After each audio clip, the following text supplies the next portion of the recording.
Dahil sa unang pagkabigo ni Estrella Cruz, nagpasya siyang iwan ang lahat ng sakit at alaalang iniwan ng nakaraan.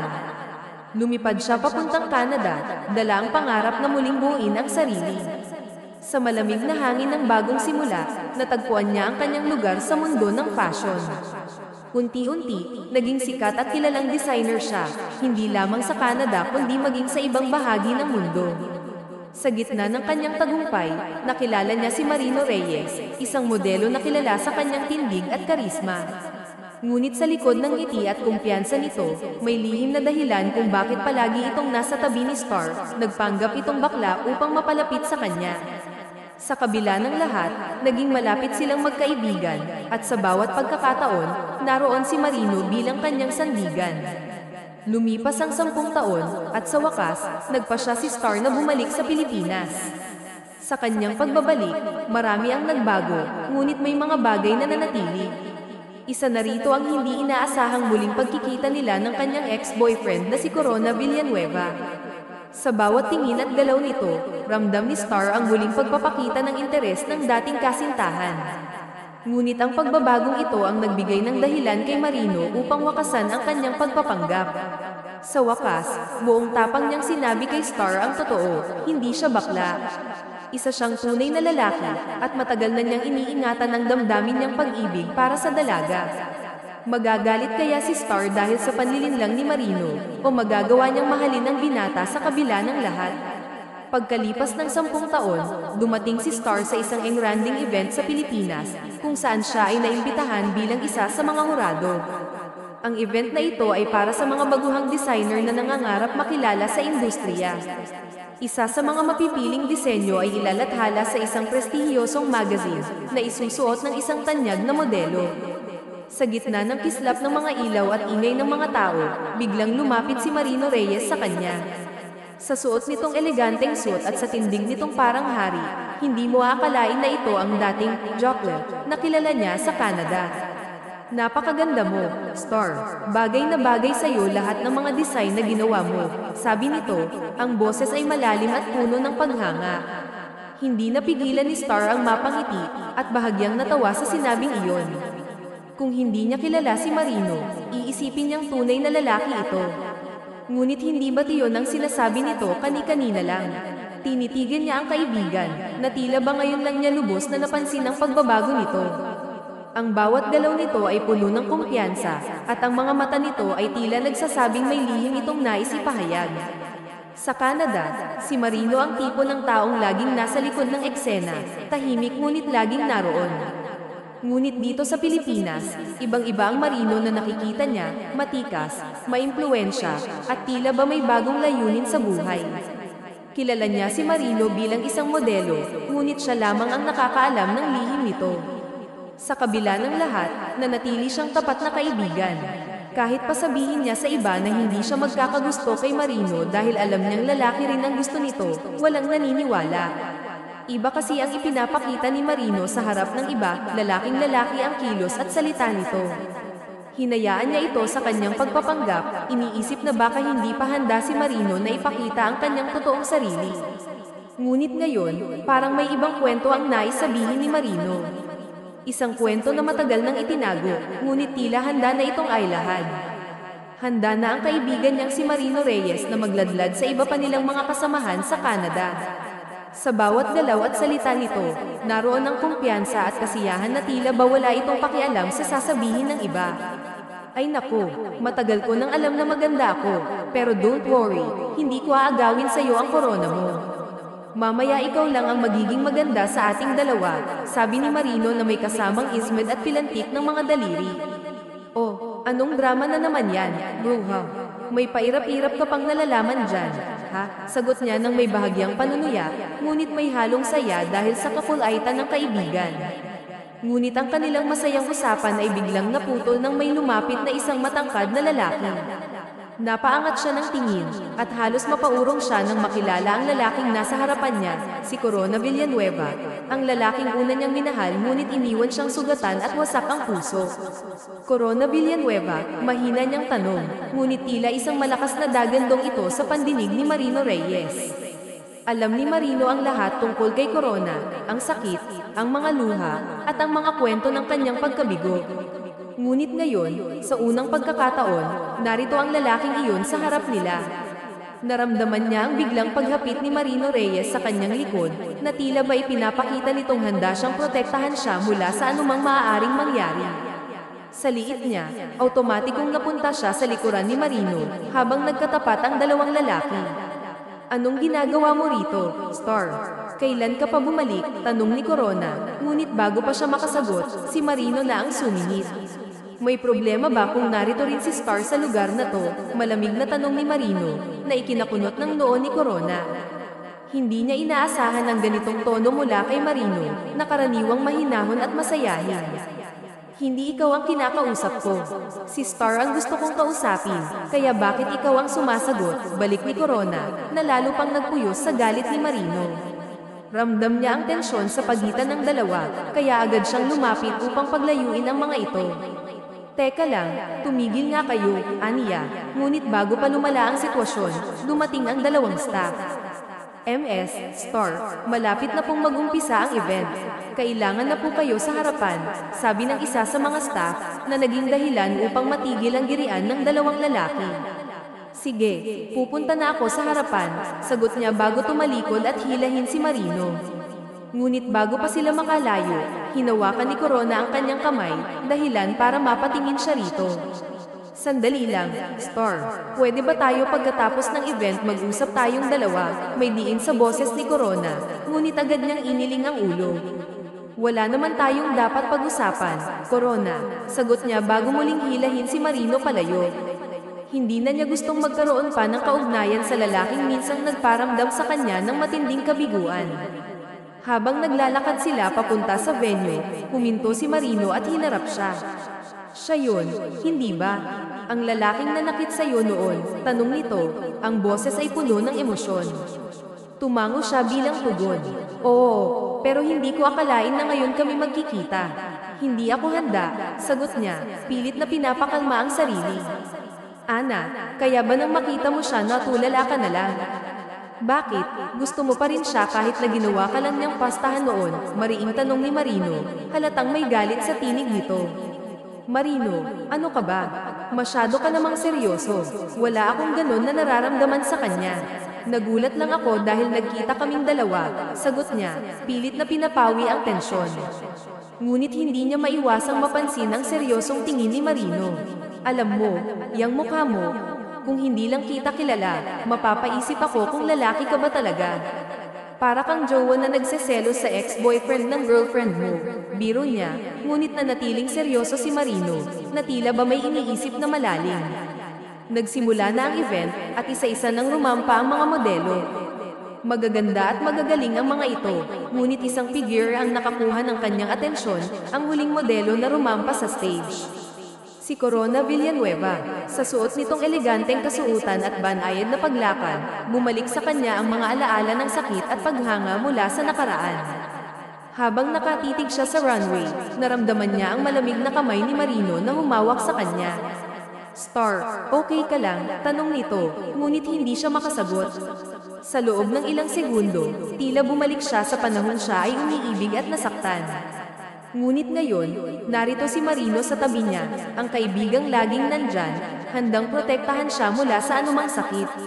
Ngunit sa likod ng lahat ng ito, may isang tanong siyang hindi mawaglat sa isipan, ano nga ba ang tunay na nararamdaman niya para kay Marino?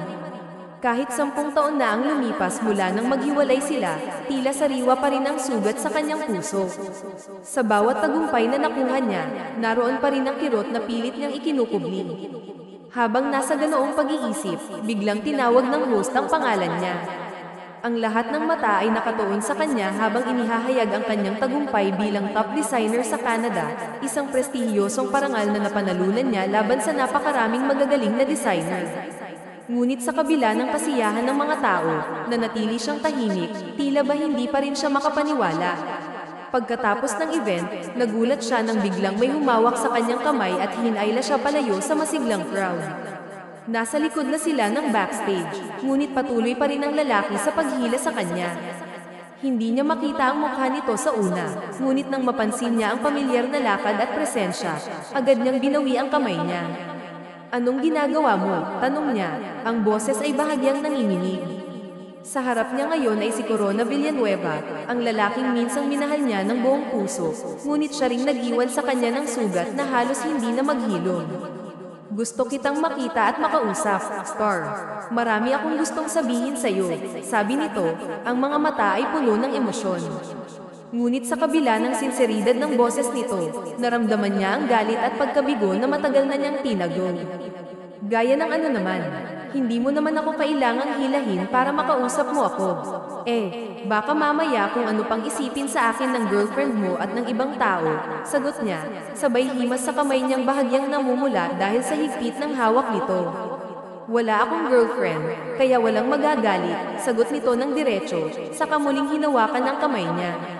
Ngunit bago pa niya mabawi ang kamay niya, isang pamilyar na kamay ang humawak sa kanilang dalawa at pilit na pinaghiwalay. Pwes, kung wala kang girlfriend, siya may boyfriend, at ako yun, ani Marino Reyes. Ang boses ay puno ng tapang at determinasyon. Bago pa siya makapagsalita, isang malakas na suntok ang pinakawalan ni Marino sa pisngi ni Corona. Nagulat siya sa kapangahasan ni Marino, ngunit mas nagulat siya sa sinabi nito, na siya ang nobya nito. Kailan pa? Tanong niya sa sarili. Hindi niyo kailangang magpanggap. Alam kong hindi ka tunay na lalaki. Nakita kita kanina, bakla ka, sagot ni Corona. Ang boses ay puno ng galit at panunuya. Bago pa ito makasuntok kay Marino, agad siyang hamarang sa pagitan ng dalawa. Huwag kang magsalita ng ganyan kay Marino Reyes, inis niyang sabi kay Corona. Ramdam niya ang panginginig ng kanyang boses, ngunit hindi niya alintana ito. Tumigil si Corona at padubog na lumakad palayo, iniwan silang dalawa sa gitna ng kaguluhan. 2 araw ang lumipas mula nang mangyari ang insidente. Sa loob ng kanyang kondo, pilit niyang binabalikan ang mga nangyari.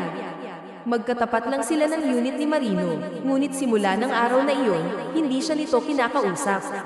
Ang dating masayahin at palabirong Marino ay tila naglaho. Ano kaya ang problema ng baklitang yun? Tanong niya sa sarili habang naglalakad papunta sa pinto ng unit nito. Nag-doorbell siya ng paulit-ulit, hindi alintana ang oras. Hoy, bruhang bakla, buksan mo nga to't mag-usap tayo, tawag niya. Ilang segundo lamang ay bumukas ang pinto, at agad siyang pumasok, padubog na umupo sa sofa. Hoy, ikaw, bakit ka ganyan? Kayo ang nag-away pero ako ang hindi mo kinakausap, naiiyak niyang sabi. Tumingin si Marino sa kanya, napabuntong hininga, at saka umupo sa tabi niya. Bakit ka pumayag na magpahila sa lalaking yun? Di ba sinaktan ka na niya noon? Loko, bakit parang sa nakikita ko'y gusto mo pa rin siya? Tanong nito, ang boses ay puno ng galit at pagkabigo. Ngunit may kung anong kakaiba sa tono nito, hindi ito ang Marino na kilala niya. Ang malambing at palabirong Marino ay tila naging seryoso at lalaking lalaki. Ha, ano bang nangyayari sa'yo? Naninibago ako sa'yo. Ha, hindi ka naman ganyan. Bakit hindi ka na malambing magsalita? Bakit parang bigla kang nag-iba? Tanong niya, pilit na inaalam ang dahilan ng pagbabago nito. Ngunit imbes na sumagot, lumapit ito sa kanya, tinitigan siya ng diretso sa mga mata. Hindi niya magawang matagalan ang titig nito kaya umiwas siya. Ngunit hinawakan nito ang kanyang baba at muling ibinalik ang tingin niya sa mukha nito. Kung lalaki ba ako at hindi tunay na bakla gaya ng pakilala ko sa iyo, magugustuhan mo ba ako? Seryosong tanong nito. Nagulat siya. Sa mga mata ni Marino, nakita niya ang kaseryosohan na hindi niya inaasahan. Hindi niya alam kung paano sasagutin ang tanong nito. Pinagsasabi mo, joke lang, kailan ka pa naging lalaki? Mas malandi ka pa nga sa akin. Huwag mo nga akong binibiro ng ganyan. Aniya, pilit na winawaksi ang kaba sa kanyang dibdib. Ngunit sa kabila ng kanyang pagtanggi, hindi niya may kakaila na may kung anong nagbago sa pagitan nila. I am not gay, Star. Nagpanggap lang ako na bakla para mapalapit sa iyo, sabi nito ng diretso, dahilan para mapatayo siya mula sa kanyang kinauupuan. Ang mga salitang iyon ay tila isang bomba na sumabog sa kanyang isipan. Hindi niya alam kung paano tatanggapin ang revelasyon ni Marino Reyes, ang lalaking naging kaibigan niya sa loob ng maraming taon, ngunit ngayon ay nagpapakilala bilang isang taong higit pa sa inaakala niya. Nagbibiro ka lang, hindi ba? Teka, naka-video to no? Nasaan ang camera? Tanong niya habang mabilis na lumingon-lingon sa paligid. Tila naghahanap ng anumang palatandaan ng prank. Ngunit bago pa niya tuluyang mahanap ang sagot, mahigpit na hinawakan ni Marino Reyes ang kanyang balikat. Ang pagkakahawak nito ay puno ng determinasyon. I am not joking, Star. Seryoso ako, kaya ako nagpanggap na bakla para mapalapit sa'yo. Mahal kita, umpisa pa lang, Star. Anitong mariin, ang bawat salita'y tila may bigat na nagpatigil sa kanyang paghinga. Napaatras siya, ang kanyang mga mata ay mabilis na tumingin kay Marino bago agad na umiwas. Kailangan ko nang umalis. Nakalimutan ko, may niluluto nga pala ako, sagot niya, pilit na iniiwasan ang sitwasyon. Agad siyang tumalikod, ngunit muli siyang hinawakan ni Marino, mas mahigpit ngayon, na parang ayaw siyang pakawalan. Pasensya na, Marino Reyes, sa totoo lang, hindi ko kayang i-process lahat ng sinasabi mo ngayon. Kailangan ko nang umalis. Bukas na lang tayo mag-usap, sabi niya, sabay kalas sa mahigpit na pagkakahawak nito. Agad siyang lumabas ng unit ni Marino, ang kanyang puso'y tumitibok ng mabilis, puno ng halo-halong emosyon. Ngunit pagkalabas niya, tila mas lalo pang gamulo ang kanyang mundo. Sa tapat ng kanyang unit, naroon si Corona Villanueva. Nakatayo ito, may hawak na bungkos ng rosas at isang malaking teddy bear. Ang kanyang presensya ay parang isang eksenang kinuha mula sa pelikula. Anong ginagawa mo rito? At paano mo nalaman na dito ako nakatira? Tanong niya. Ang tono ng kanyang boses ay halatang nagtataka at inis. Ngunit imbes na sumagot, iniabot nito ang hawak na rosas sa kanya. Ang mga mata nito'y puno ng emosyon.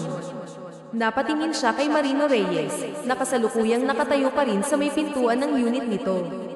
Hinagod nito ang buhok sa inis, halatang hindi natutuwa sa presensya ni Corona.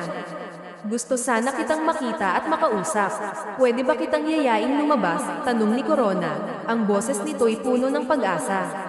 Ngunit bago pa siya makasagot, biglang sumingit si Marino, hinayla ang kanyang kamay pabalik sa unit nito, at mabilis siyang ipinasok sa loob ng kwarto. Anong ginagawa mo, Marino Reyes? Bakit mo ako pinasok sa unit mo? Tanong niya, ang boses ay puno ng pagkalito at bahagyang galit. Ngunit isang malamig na ekspresyon lamang ang nakita niya sa mukha nito. Dito ka lang, mag-uusap kami, at akin na ang mga to, anito, sabay kuha sa mga bulaklak at teddy bear na dala ni Corona. Lumabas ito ng unit, iniwan siyang mag-isa sa loob ng kwarto. Pilit niyang pinahihit ang serador, ngunit tila sinadya nitong isara ang pinto mula sa labas. Sa labas, mariing isinara ni Marino ang pinto ng kanyang kwarto matapos ipasok si Star. Humarap ito kay Corona, ang kanyang presensya ay tila nagbabanta. Nakita mong kinakausap ko siya. Bakit bigla mo siyang pinasok sa loob? At isa pa, ito ang unit niya. Bakit dyan mo siya ipinasok sa unit mo? Tanong ni Corona. Ang boses nito'y puno ng galit at inis. Ngumisi si Marino nang nakakaloko. Unit niya, unit ko. At ang unit ko, unit din niya. So, anong masama, anito? Ang tono'y puno ng kayabangan. Sa kanito inabot ang mga bulaklak na dala ni Corona.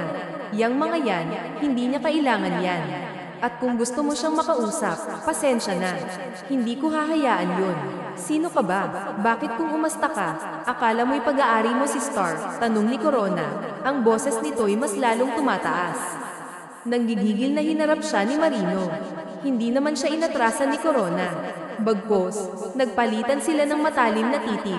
Tila ba may hindi nakikitang tensyon sa pagitan nila. Biglang dumating ang guard, agad na umawat sa kanila at pinaglayo sila. Napilitang umalis si Corona, ngunit bago ito tuluyang pumasok sa elevator, nagbanta ito na babalik para makausap si Star. Si Marino naman ay hindi na sumagot, bagkos ay nanatiling nakatayo, ang kanyang mga kamay ay nakakuyog. Pagbalik ni Marino sa unit, nakita niya si Star na nakaupo sa kama, ang mga mata nito'y nakatingin ng diretso sa kanya. Bakit mo ginawa yun? Tanong nito. Ang boses ay puno ng pagtataka at bahagyang galit. Ang alin? Tanong ni Marino, pilit na nagkukunwaring walang alam. Alam mo ang tinutukoy ko, Marino Reyes.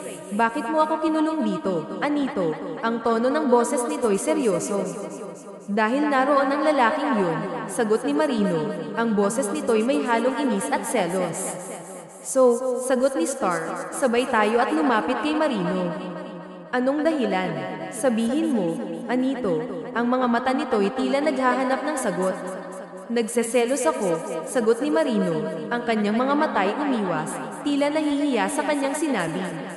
Nainis ako na baka biglang bumalik ang pagkakagusto mo sa lalaking yun, kaya nila yun nakita. Kahit na, Marino Reyes. Alam ko naman kung anong gagawin ko. Bakit pinapangunahan mo ako? Dahil nagsiselos nga ako. Naiinis ako dahil nakikipaglaplapan kayo, sagot ni Marino. Ang boses nito'y tumaas sa inis. 5 years na tayong magkaibigan. Ang alam ko, lalaki ang gusto mo. Kaya naguguluhan ako sa'yo. Bakit sinasabi mo ngayon na gusto mo ako't nagsiselos ka kay Corona Villanueva? Tanong ni Star. Ang boses nito'y puno ng pagtataka. Sorry, nagsinungaling ako para mapalapit sa'yo. Masyado ka kasing ilang noon sa mga lalaki, kaya naisip ko na baka kung magpanggap ako na bakla, mapalapit ka sa akin. Pero maniwala ka, hindi ko intensyon na saktan ka o lokohin ka. Masyado lang kasi kitang gusto kaya ko nagawa yun, paliwanag ni Marino. Ang boses nito'y puno ng sinseridad. Sa kabila ng paliwanag ni Marino, pahiling na hinarap siya ni Star. Niloko mo pa ako, Marino Reyes, Anito, sabay talikod at mabilis na naglakad papunta sa pinto. Hinabol niya sana ito, ngunit bigla itong humarap. Ang mga mata nitong puno ng galit ay tumama sa kanyang kaluluwa tulad ng isang matalim na sibat. Subukan mong sumunod sa akin, magagalit na talaga ako sa iyo, mariing banta nito, dahilan upang mapako siya sa kanyang kinatatayuan. Wala siyang nagawa kundi panoorin itong tuluyang lumayo.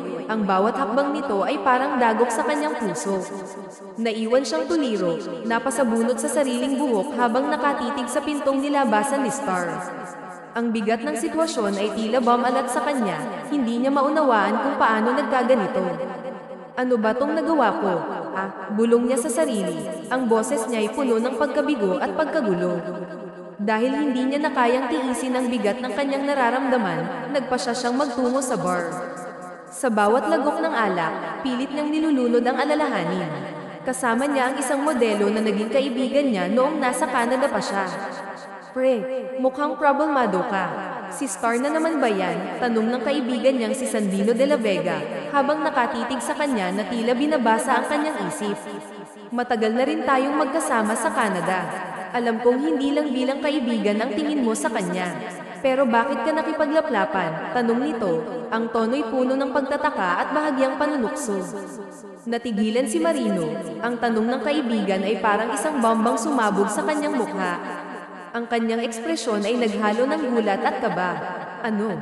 Bakla ka? Tanong ni Sandino. Ang mga mata nito'y bahagyang nanlaki. Napatingin siya rito ng masama, gustong-gusto niyang sapukin ito dahil sa biglang pagbabago ng ekspresyon nito na parang nadiri sa kanya. Nagpanggap lang ako, umaayos ka, hindi mo ba iniintindi ang sinabi ko? Galit na sagot niya, ngunit halatang may halong kaba sa kanyang boses. Aba, sinisigurado ko lang. Ilang beses mo na akong nakitang nakahubad. Magkasama pa tayong magpalit sa dressing room at maligo ng sabay. Kaya talagang magugulantang ako sa iyo, sagot ni Sandino, na bahagyang natawa. Huminahon ka, nagpapanggap lang, dagdag pa nito, ngunit ang kanyang tono'y may halong biro. Ako, at kung maging babae man ako, ay siguradong hindi kita magugustuhan, sagot ni Sandino, nakasimangot ngunit halata ang panunokso sa tinig. Oo na, huwag kang mag-alala. Ganon din ako sa'yo, hindi rin kita magugustuhan. Pero teka lang, talagang napaniwala mo si Star na bakla ka. Oh, biro nito, na nagbigay ng bahagyang ngiti kay Marino. Siguro galit siya sa akin ngayon, sagot ni Marino, ang kanyang tinig ay puno ng panghihinayang. Imposible naman na sa gwapo mong yan at ganda ng tindig mo, naisip niya talagang binabay ka. Ewan ko lang ha, sagot ni Sandino, sabay lagok ng alak. Paano ngayon ang gagawin mo niyan? Sabi mo nga, dumating ang ex nito, tapos mukhang nagpaparamdam pa kay Miss Star, dagdag pa nito, na lalong nagpabigat sa iniisip ni Marino. Doon nga ako nag-aalala, baka dahil sa iniisip niya na niloko ko rin siya, baka bigyan niya ng pagkakataon ng ex niya na mapalapit sa kanya. Nakakainis, para na akong masisiraan ng ulo, sagot ni Marino, na halatang naiinis sa sarili. Tinawanan lang siya ng kaibigan niya. Ako ang masisiraan ng ulo. Niligawan mo na lang sana. Kaya nagpanggap ka na bakla, para ka naman kasing sira, sagot ni Sandino habang tumingin sa cellphone nito. Buisit, gising ka na pala, aniya saka napahawak sa dibdib. Bakit ka aalis? Tanong nito na nagpalunok sa laway niya. Noon, nahahawakan mo ako. Pero ngayon, hindi mo na ako magawang tignan man lang. Malungkot na sabi nito, ano ka ba? Iniisip mo lang yan. Tinitignan kaya kita ngayon. Saka pinunasan din naman kita kanina. Ha? Sabi niya sabay hawak ng bimpo. Kita mo, pinagpunit-punit, anito na lalong nagpailang sa kanya. Hindi niya magawang tignan ang mga mata nito kasi parang iba na ang tingin nito. Kasi naman, lalaki ka. Ano ba ang gusto mong gawin ko? Habaran ka pa rin tapos panasan ko pa rin yang ano mo, ani Star saka napakagatlabi. Yan nga ang sinasabi ko. Naiilang ka na sa akin. Hindi ko alam ang pumapasok sa isipan mo. Natatakot ako na baka kaya ka ganyan sa akin kasi nagsinungaling ako, ani Marino Reyes. Hindi ako galit sa'yo, pero nakakailang ka ng hawakan. Bakit nga dati naman hindi ka naiilang kahit maghubad pa ako sa harap mo, hindi ba? Ano ka ba? Ano bang mahirap intindihin sa sinasabi ko? Iba noon, iba ngayon. Dati ang alam ko, kalahi kita. Yun pala, napahinto siya sa pagsasalita nang hilahin siya ni Marino Reyes at yakapin bigla. Ano ka ba? Kung gusto mo, isipin mo lang na bakla pa rin ako. Basta huwag kang magbago, anito saka mas lalong humigpit ang yakap nito. Ano ka ba? Papatayin mo ba ako? Bitaw, bitaw, aniya sabay tapik-tapik sa braso ni Marino Reyes dahil hindi na siya makahinga. Sorry, hindi ko sinasadya, anito saka bumitiw sa kanya. Okay lang, buhay pa naman ako, aniya sabay akmang tatayo, pero pinigilan na naman siya nito. Kalma lang, ipagtitimpla lang kita ng honey lemon nang mabawasan yung tama mo. After mong uminom, mag-uusap tayo tungkol sa pagsisinungaling mo, ani Marino Reyes sa katuluyang tumayo. Hindi naman talaga siya galit kay Marino Reyes. Medyo naiilang lang naman siya dahil nga lalaki ito at hindi tunay na bakla. At saka nagtapat kasi ito na may gusto ito sa kanya, kaya medyo naiilang siya. Ano ba yan? Bakit pakiramdam ko namumula ang mukha ko? Hoy, Star, umayos ka. Bakit pa para kang kinikilig dyan? Aniya sa sarili saka tinapagtapik ng dalawang palad niya ang magkabilang pisngi. Nang makapagtimpla na siya ng honey lemon, agad siyang pumasok sa loob ng kwarto ni Marino Reyes, pero wala ito sa kama. Kaya lumapit siya sa may CR at tinapat ang tenga sa pintuan nito. Naliligo kaya siya? Tanong niya pa nang biglang bumukas ang pinto dahilan para mapasubsob ang pisngi niya sa dibdib nito. Napakagatlabi na lamang siya nang mapagtanto na dibdib nga iyon at hindi pintuan ng CR. Agad siyang napaayos ng tayo at inayos ang sarili. Anong ginagawa mo sa pintuan ng banyo? Tanong nito. Ano kasi, wala ka sa kama mo kaya naisip ko na baka nasa CR ka, sagot niya. Bakit hindi ka kasi kumakatok, ani Marino Reyes? Kasi nga baka naliligo ka at maistorbo kita, aniya sabay napakagatlabi. Bakit namumula ka, ha? Panunokso nito. Kasi naman nakahubad ka. Bakit hindi ka kasi nagdamit man lang, aniya saka umiwas ng tingin. Agad din siyang tumalikod at nagtungo sa side table ng kama nito para sana ituro kay Marino Reyes ang honey lemon na inilapag niya. Pero pagharap niya ay muli na naman siyang napasubsob sa dibdib ni Marino Reyes. Lalayo sana siya pero biglang kinabig siya ni Marino Reyes dahilan para lamapat ang katawan niya at mukha sa dibdib nito. Naramdaman niya ang pag-init ng mukha niya at ang malakas na pagkalabog ng dibdib niya. Hindi niya alam kung kanya lang ba ang kamakalabog na dibdib o yung kay Marino Reyes.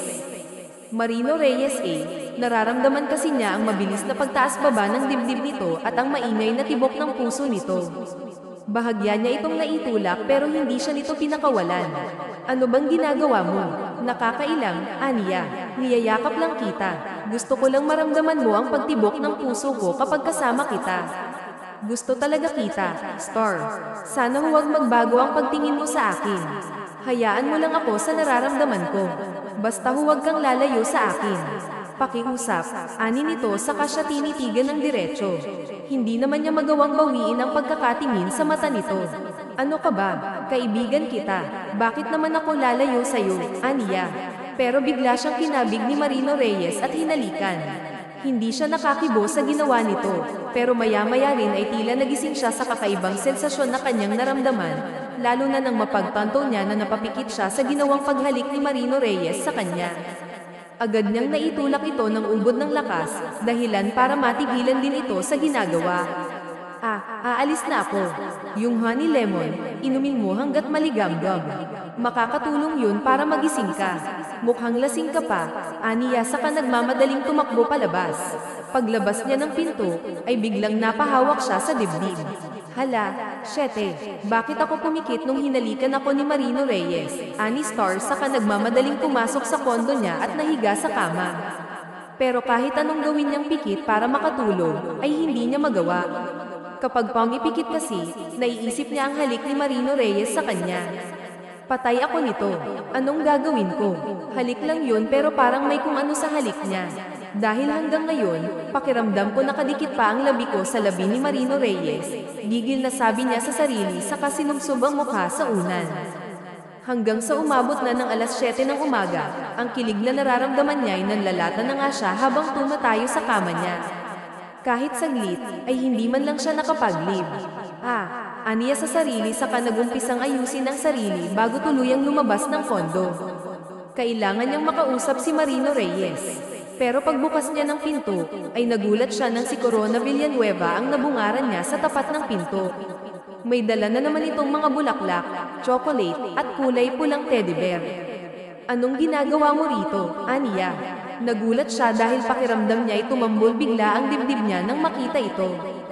Hindi niya alam kung dahil ba yun sa kaba dahil nasa harapan niya ito, o baka dahil sa kaba na baka makita na naman ito ni Marino Reyes at magalit na naman iyon.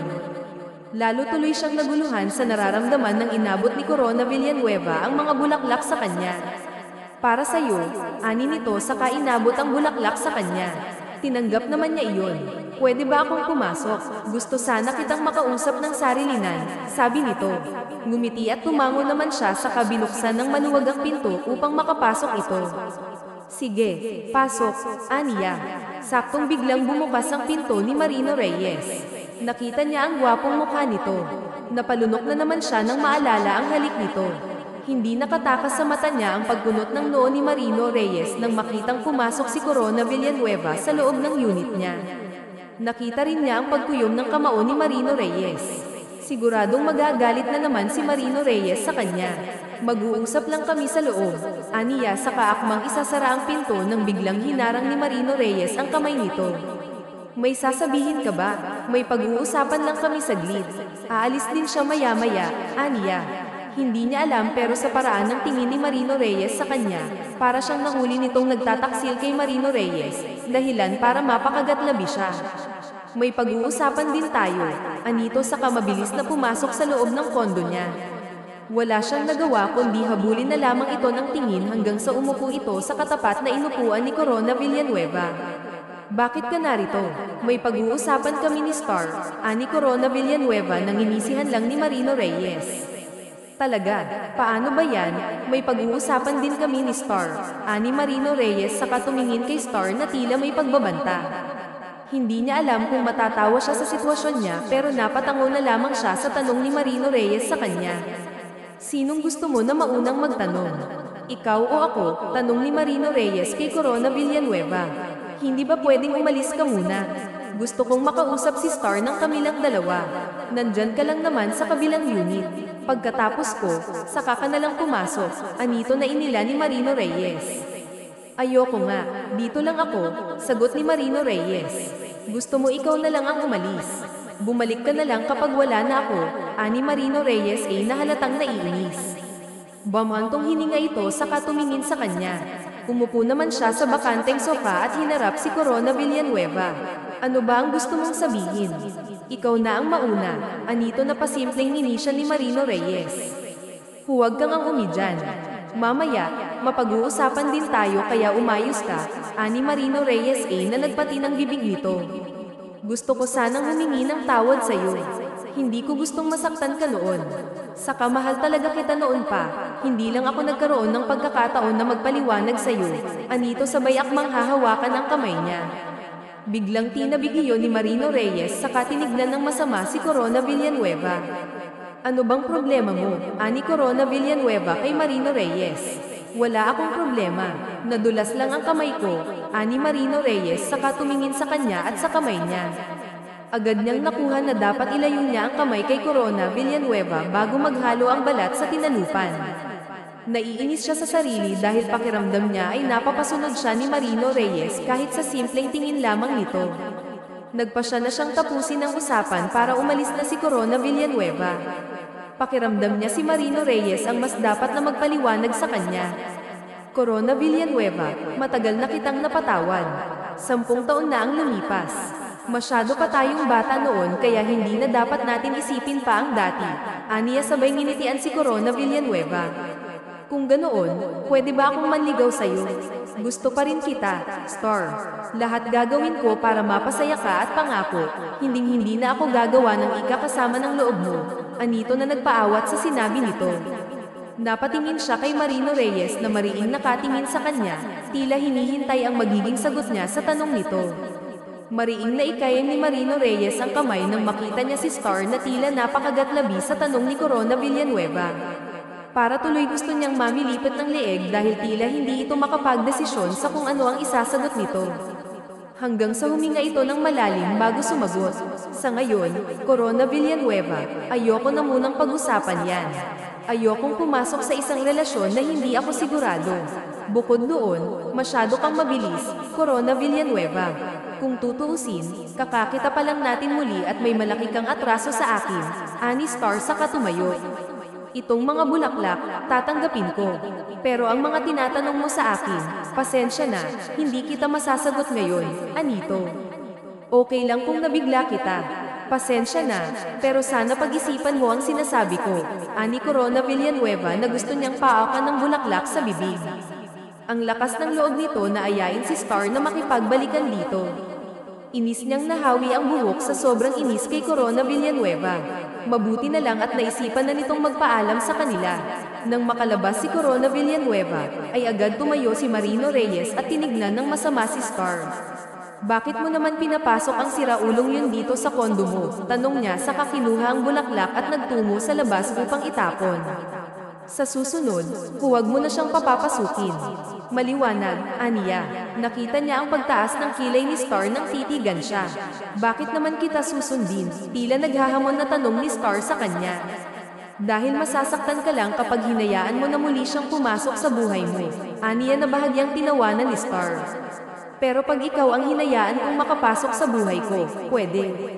Ganun ba? Ani Star na tila ng asal. Nginitian niya ito, tila gusto niya ang ideyang sinabi ni Star sa kanya. Gusto mo bang subukan? Naghahamon na sabi niya sa kanilapitan si Star na bahagyang napatras. Nakita niya na pinandidilatan siya ni Star pero hindi niya yun pinansin. Basta lumapit na lamang siya rito hanggang sa napahawak na ito sa dibdib niya. Makipag-date ka sa akin, aniya na nagpanganga sa dalaga. Teka, ang bilis mo naman. Kanina lang, kakasabi ko lang kay Corona Villanueva na hindi ako papasok sa isang relasyon na hindi ako handa at sigurado, Anito. Kaya nga makipag-date ka sa akin, Star. Kilalanin mo ako bilang lalaki at hindi bilang kaibigan mo na laging nasa tabi mo. Ipapakita ko sa iyo kung paano ako magmahal, aniya na nagpaawat ng bibig nito. Nagulat pa siya nang bigla siyang itulak ni Star. Grabe, kinikilabutan ako sa iyo, Marino Reyes. Hindi ako sanay na ganyan ka, Anito na napalunok ng mapatingin sa labi niya.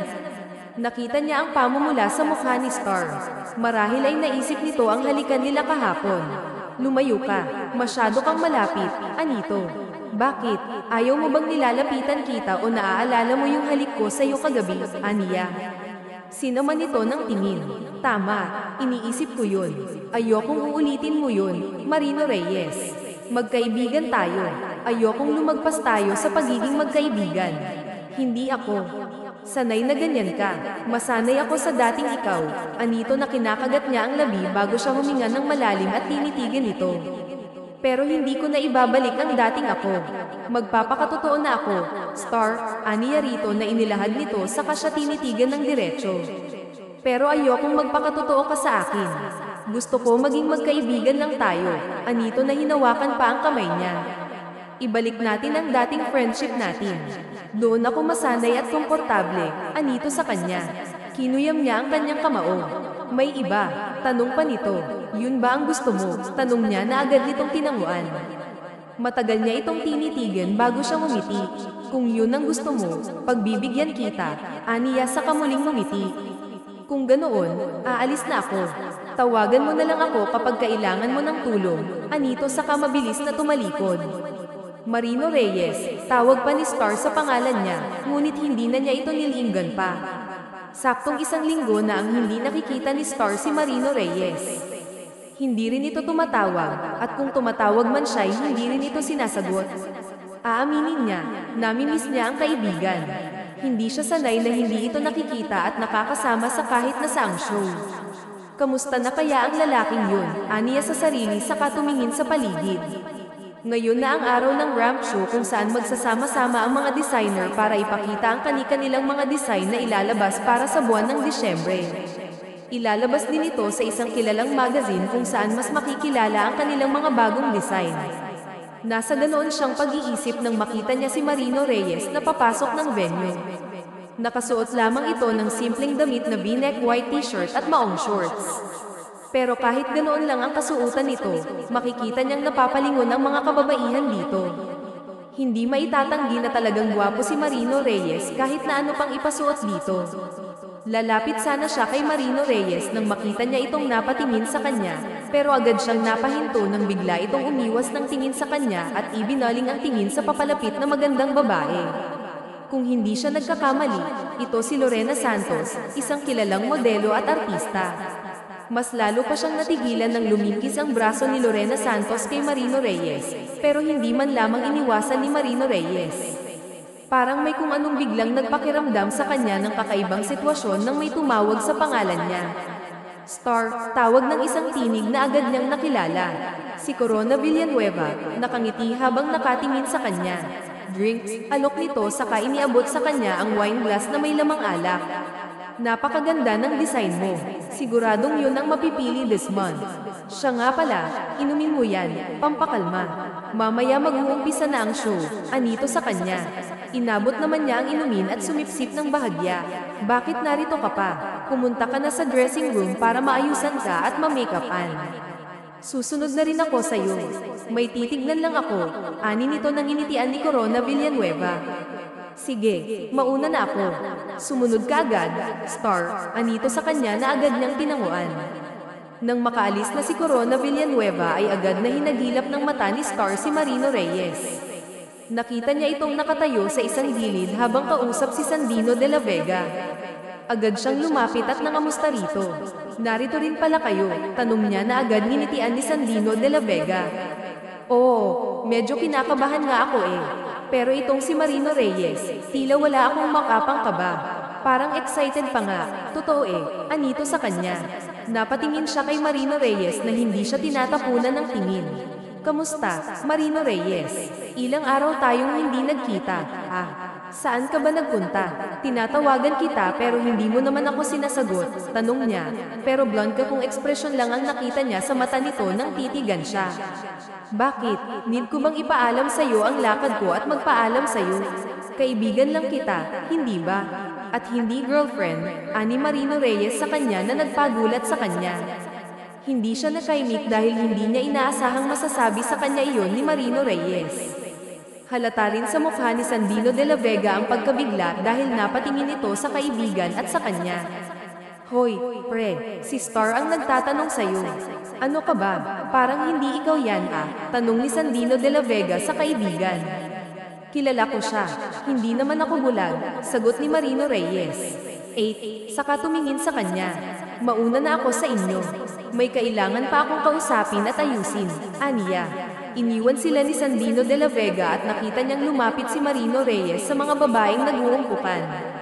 Kaya naman nakaramdam siya ng bahagyang pagkainis sa ginawang traitor nito sa kanya. Mas lalo pa siyang nainis nang makitang nakaangkla na naman ang braso ng babae sa braso ni Marino Reyes. Nasa ganoon siyang pag-iisip nang may biglang lumapit sa kanya na isang lalaki. Gwapo ito at halata sa itsura nito na attracted ito sa kanya. I am George, at ako ang anak ni Vice Mayor Tan, anito sa kanya habang inilahad ang kamay na agad naman niyang tinanggap. Isa ako sa na-invite na dumalo dahil hindi makakapunta si Vice Mayor. Kumbaga, substitute lang ako ni Daddy. By the way, pwede ba kitang i-invite bukas sa birthday ko? Tanong nito habang nakangiti. Sa tingin ko, hindi ako sigurado. Masyado akong napagod ngayon at sa tingin ko mas kailangan kong bigyan ng oras ang sarili ko. Aniya. Akmang tatalikod na siya nang pigilan ito. Wait, pwede ko bang mahingi ang personal number mo? Tanong nito na agad niyang iniling. Sorry, George. Pero sa tingin ko huwag ka nang mag-aksaya pa ng oras sa akin. Direkta niyang pagtanggi sa kamuling yumuko at nagpaalam. Ilang oras pa ang lumipas, nag-umpisa nang magsalita sa harapan ng host at nagsimula na ring rumampa ang mga modelo. Bawat modelong lumalakad ay talagang napapahiyaw at napapalakpak ang mga VIP. Kaya naman masasabi niyang successful ang ginawang ramp show. Nang matapos ang show ay agad na lumapit sa kanya si Corona Villanueva. Inalok siya nitong ihahatid. Tatanggi sana siya pero nakita niya si Marino Reyes na palabas kasama ang babae kanina. Naiiyak na siya sa ginagawang trato sa kanya ni Marino Reyes, pero wala siyang magawa. Siya naman ang nagsabi na friends lang ang kaya niyang ibigay sa kaibigan. Ano? Kotse ko na ang gagamitin natin, Star? Tanong nito.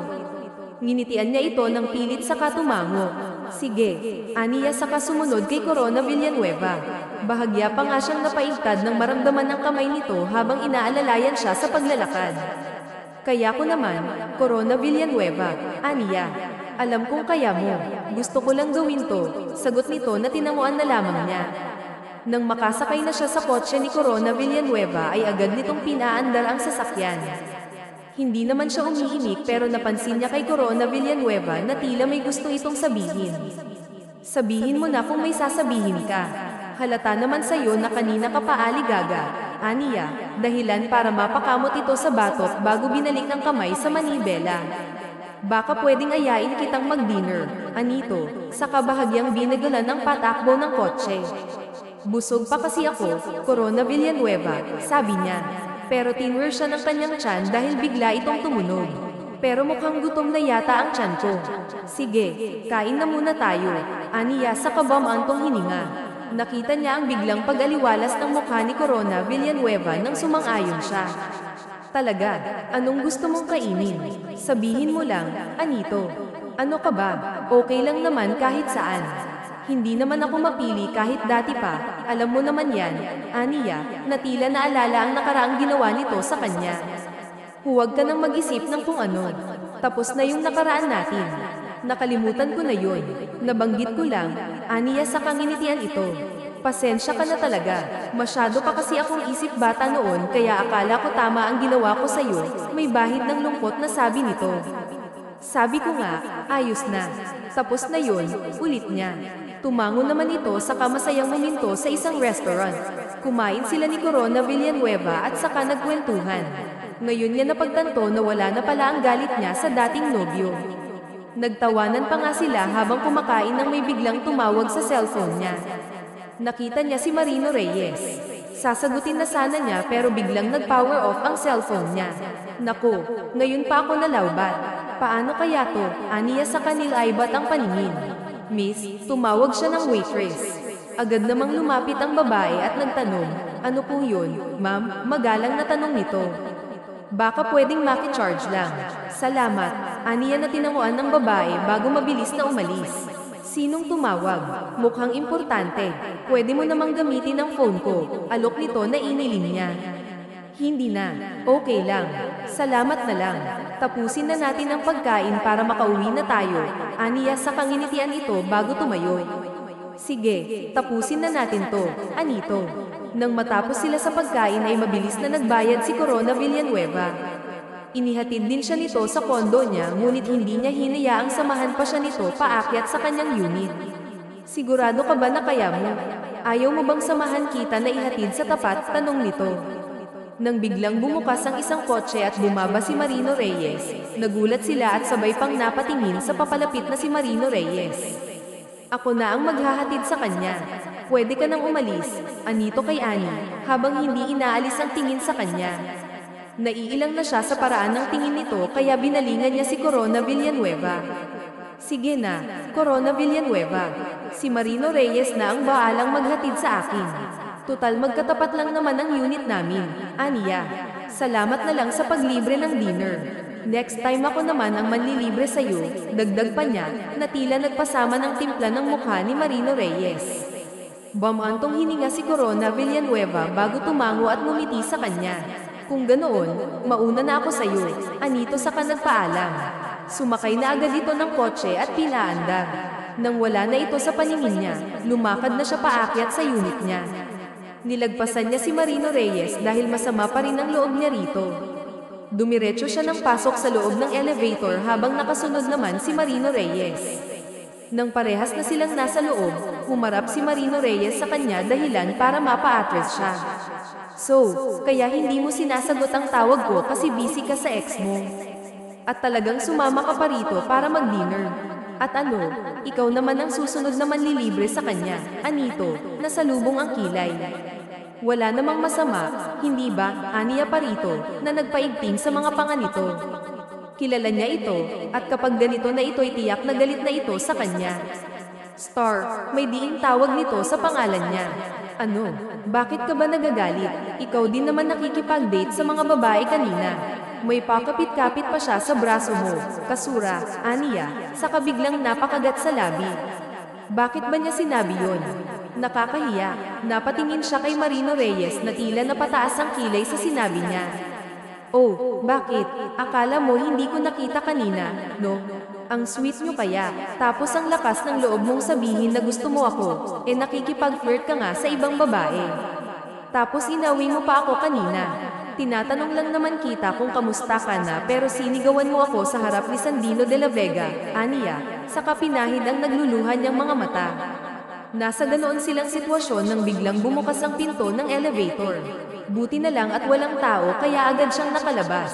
Pabukas na sana siya ng unit niya nang biglang hawakan ni Marino Reyes ang kamay niya. Sorry kanina, nahihiyang sabi ni Marino Reyes sa kanya. Kaya kaagad siyang napalingon dito. Nakita niya ang titig na tingin nito sa kanya saka siya biglang niyakap nito. Sorry sa mga sinabi ko. Ang totoo, masama lang ang loob ko. Parang ang saya-saya mo kasi kanina habang kasama ka ng lalaki. Nakipagkamay ka pa sa anak ni Vice Mayor, Anito. Kaya inilayo niya ito ng bahagya. Ano bang pinagsasabi mo? Natural makikipagkamay ako sa kanya. Anak siya ni Vice Mayor, alangan namang bastyusin ko. At saka hindi ako interesado sa kanya. Kaya hindi ko na pinatagal ang usapan namin kanina at nagpaalam kaagad ako sa kanya, Aniya, na tila unti-unting nagpaliwanag sa mukha nito. Pero maya-maya rin ay bigla itong napasimangot na naman. Si Corona Villanueva, bakit kayo magkasama kanina? Tapos nagpalibre ka pa ng dinner sa kanya, Anito, na bahagya niyang tinawanan. Lalo tuloy itong napasimangot sa ginawa niya. Naiinis na tiningnan ni Marino Reyes si Star. Nakangiti kasi ito sa kanya, tila hindi siniseryoso ang sinasabi niya. Alam niya na wala siyang karapatang magselos sa ex nito dahil wala naman silang relasyon.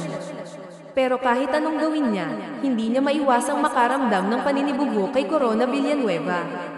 Aaminin niya na kahit saang anggulo tignan ay gwapo rin ito.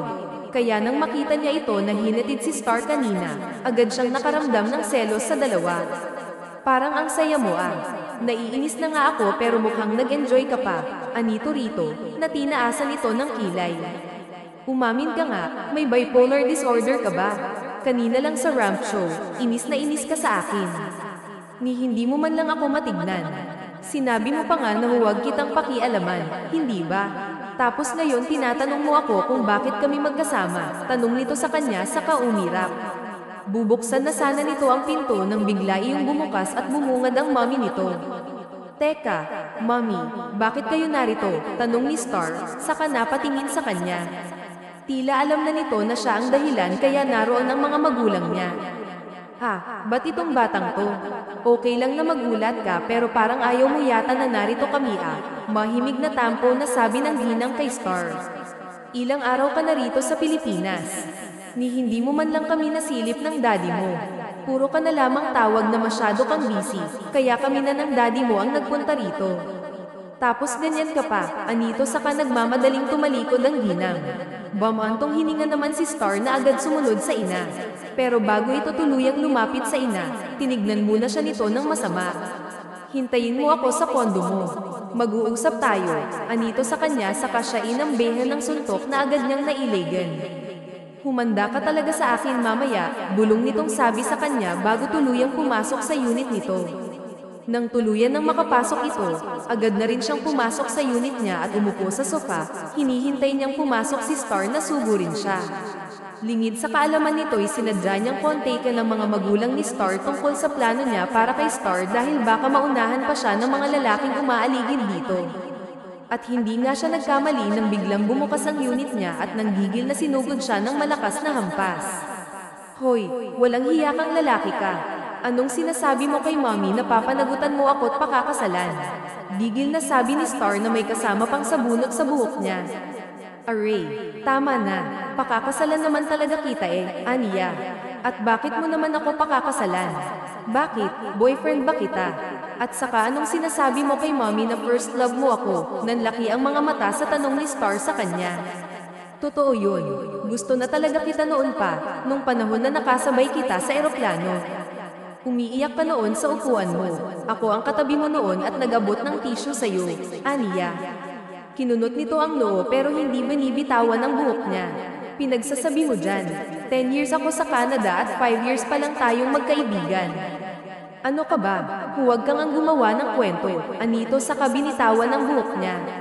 Dahil after 5 years, bago ako nagkalakas loob na magpakilala sa'yo, ang masama nga lang, nung magpapakilala na ako sa'yo, bigla naman akong natakot sa paraan ng tingin mo sa akin noon. Kaya ginaya ko yung arte ng bakla na nakita ko noon para lang mapalapit sa'yo. Hindi ko naman inaakala na tatagal ang friendship natin ng ganito. Akala ko kasi noon, kapag napalapit na ako sa'yo, magagawa ko ng ipagtapat sa'yo na lalaki talaga ako, paliwanag niya sabay tingin ng diretso sa mga mata nito. Nakita niya ang pagkagulat nito sa sinabi niya. Kung ganun, kaya pala tuwing pinapakilala kita sa mga kaibigan ko na bakla ka, imbes na umamin ka, nagkikilos lalaki ka palalo. Oo, sinasadya kong magkilos lalaki dahil yun ang totoong ako. Gustong-gusto talaga kita, Star, kaso ayokong masira ang friendship natin kaya itinago ko na lang.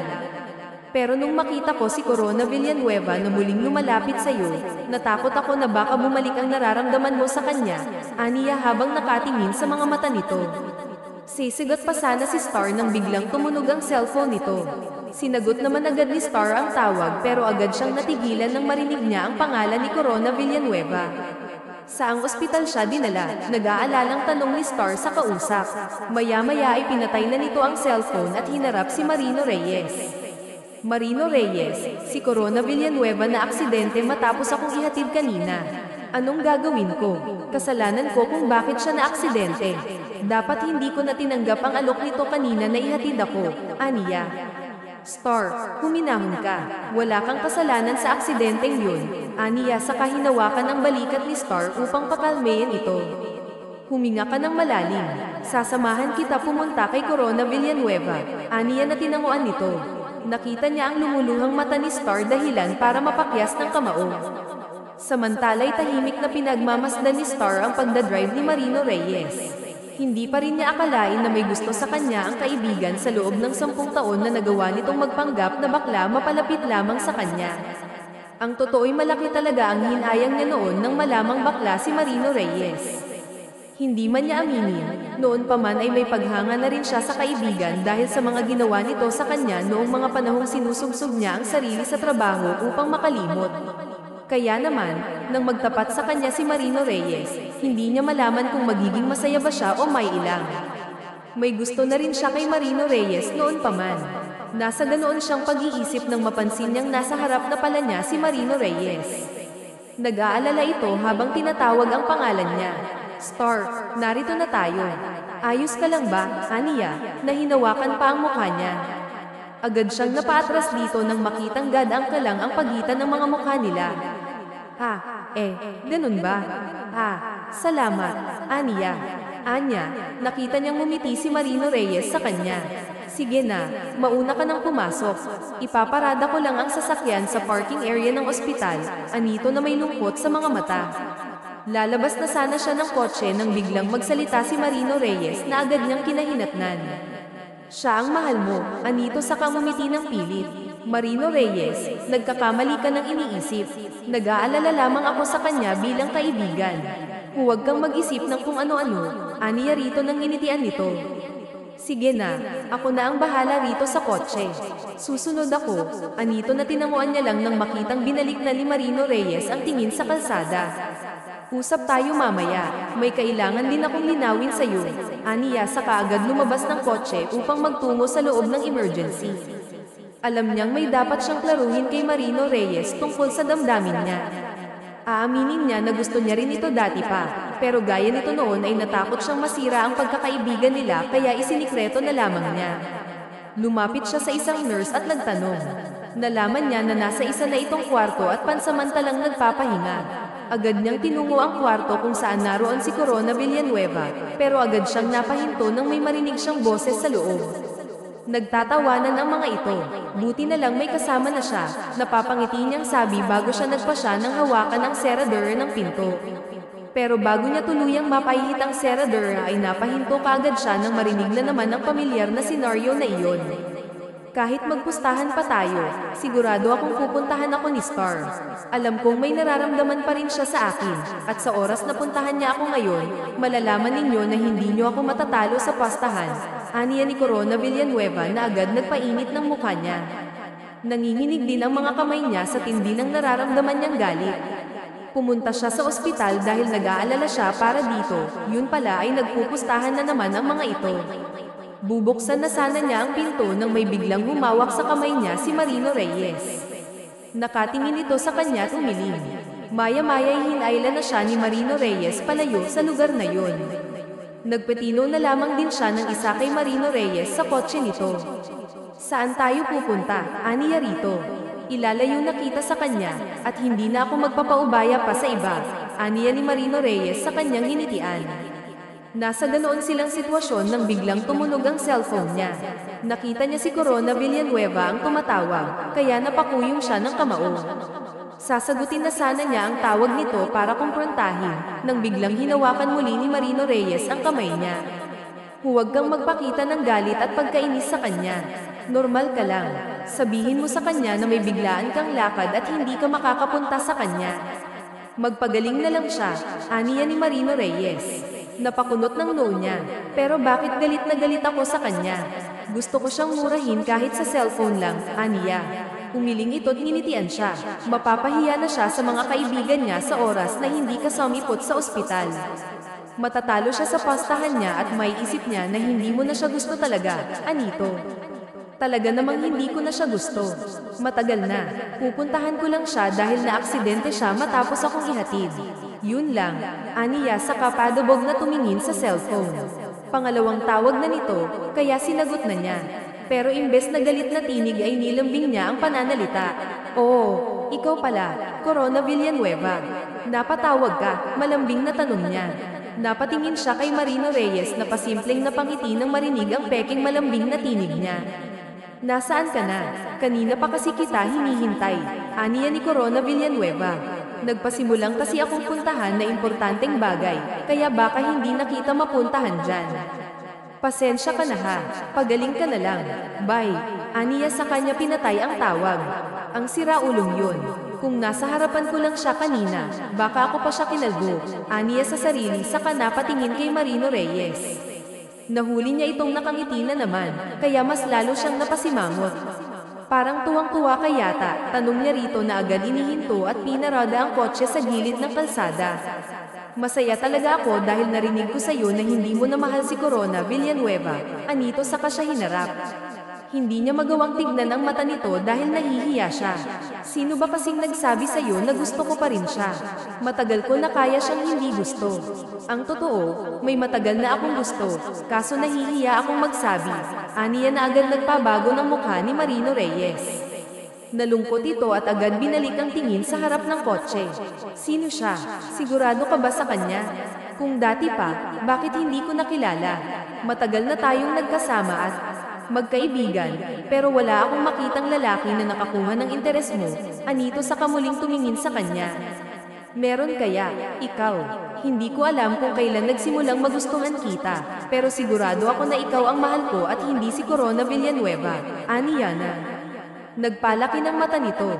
Talaga, ako ang mahal mo. Hindi ka ba nagbibiro? Tanong pa nito sa hindi makapaniwalang itsura. Oo nga, ayaw mo ata eh. Aniya sa ngumiti. Hindi mo lang alam kung gaano ako kasaya nang sabihin mo sa akin na hindi ka totoong bakla. Nailang na rin akong tumingin sa iyo mula noong araw na yon. Ikaw na rin ang laman ng isip ko mula nang halikan mo ako. Kaya dapat huwag mo akong sasaktan ha. Huli na ang ginawa mong kasinungalingan sa akin. Aniya na hindi na niya nagawang dugtungan dahil bigla siya nitong hinapit at siniil ng halik. Mahal na mahal kita, Star, bulong nito habang hindi inilalayo ang mukha sa kanya. Kinikilig ako. Oo na, mahal na mahal din kita, aniya habang nakatingin sa mga mata ni Marino Reyes. Matagal silang nasa ganoong ayos nang biglang may kumatok sa bintana ng kotse. Nakita nila ang isang traffic enforcer kaya kaagad binuksan ni Marino Reyes ang bintana. Pasensya na sa istorbo, sir, pero bawal pong pumarada rito, anito na nakangiti sa kanila. Naku sir, pasensya na po at nagkatampuhan lang po kami ng asawa ko. Pasensya na po, paalis na po kami, ani Marino Reyes na tinamuan ng enforcer. Sige po, sa susunod po ay huwag pinapasama ang loob ni Mrs. kung ayaw sa labas mapatulog, anito na nagpangiti sa kanya. Nako, hindi ko pa nagagawa sa kanya yun, sir, aniya. Mabuti naman kung ganoon. Mahirap kayang matulog sa labas, malamok, anito sa kasumaludo sa kanila. Natawa sila parehas nang muling paandarin na ni Marino Reyes ang kotse. Bahagya pa siyang nagulat nang maramdaman niya ang kamay ni Marino Reyes na humawak sa kamay niya. Ano ka ba? Sa manibela mo nga ilagay ang kamay mo, aniya. Huwag kang mag-alala, kahit hawak ko ang kamay mo, makakauwi tayo ng ligtas. Kailangan ko pang kausapin ang mga magulang mo para mahingi ko ang basbas nila na mapakasalan ka. Alam mo bang ito ang pangarap ko noon, ang mapakasalan kita, anito sa kahinalikan ng kamay niya. Ano ka ba? Nasa tamang edad na ako kaya kahit umayaw sila, magpapakasal pa rin ako sa iyo. Anong akala mo? Papakawalan pa kita, aniya sa kasabay silang nagtawanan sa loob ng kotse. Masayang masaya ang pakiramdam niya kasama na niya ang taong mahal niya. 6 na buwan ang lumipas, araw na ng kasal nila ni Star. Umugang ang malakas na hiyawan at tuksuhan ng halikan ni Marino Reyes si Star. Matagal iyon, at kung hindi pa sila kinalabit ng best man at bridesmaid ay hindi pa sila titigil sa mainit na halikan nilang dalawa. Nasa venue na sila ni Marino Reyes nang kalabitin siya ng asawa. Babe, takasan na natin sila. Gusto na kitang masolo. Alam mo na, anito sa kahumalik sa batok niya. Kinilabutan siya sa ginawang paghalik ni Marino Reyes. Pero kahit ganoon, kakaibang sensasyon ang naramdaman niya nang maramdaman niya ang mainit na hininga ng asawa sa kanyang batok. Pakiramdam niya'y namumula ang buong mukha niya kaya kinurot niya ito ng bahagya sa tagiliran. Ano ka ba? Konting tiis na lang, masusolo mo rin ako at masusolo din kita. Aniya sa kahumalik sa pisngi nito at bumulo.